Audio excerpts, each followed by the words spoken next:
Oops. Okay, so this question here asks us to differentiate 2 plus root x on x. Hopefully by now we can recognize that this is the quotient rule, so we have to set it up like this. U equals 2 plus root x du dx equals, well, the 2 goes away. Root x is the same as x to the power of a half, so the half comes out the front. X to the power of a half minus 1 is minus a half. V equals x, therefore dv dx equals 1.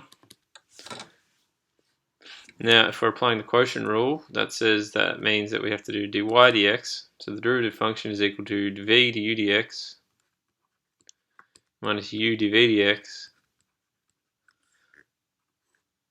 on v squared. Okay, applying that down here, we get dy dx equals v du dx. Well, that's x times a half x to the power of minus a half minus u dv dx. Minus, well, u is 2 plus root x and dv dx is just 1, so it's minus 2 plus, I'm going to write it as a fractional power, so it's x to the power of a half, all divided by x squared.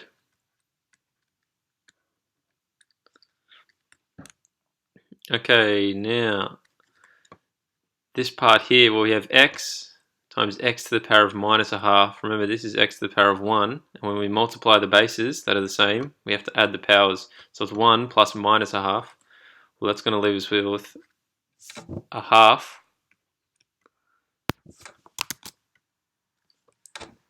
x to the power of a half. 1 minus a half is a half. Minus 2 minus x to the power of a half.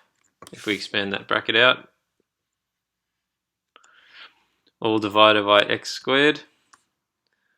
Alright, hopefully we can see in the numerator that we have a half x to the power of a half minus 1 x to the power of a half.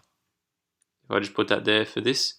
So it's a half x to the power of a half minus 1 x to the power of a half. Well, they're like terms, so it's going to be a half minus 1 is minus a half, so it's minus a half x to the power of a half minus 2 all divided by x squared.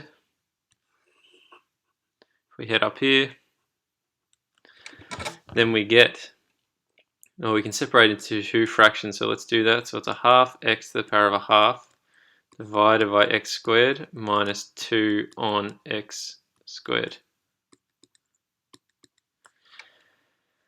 Okay, so we can think of this as minus a half x to the power of a half divided by x squared. Well, dividing by x squared is the same thing as timesing by 1 on x squared. So let's do that instead. So timesing by 1 on x squared, and then we've got to subtract 2 on x squared.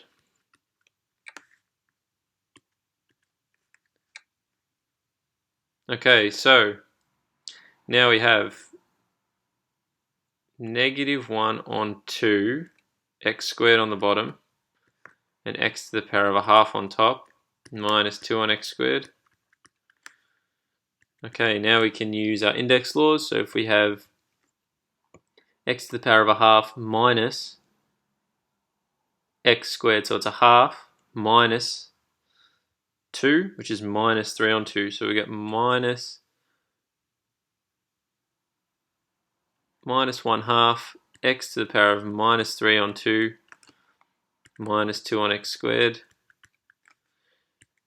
Alright, all we have to do now is maybe we can write it as a fractional power. So this would be in the numerator usually. The negative here puts it in the denominator, so it's negative 1 on 2 by the square root of x cubed minus 2 on x squared. And that's our final answer.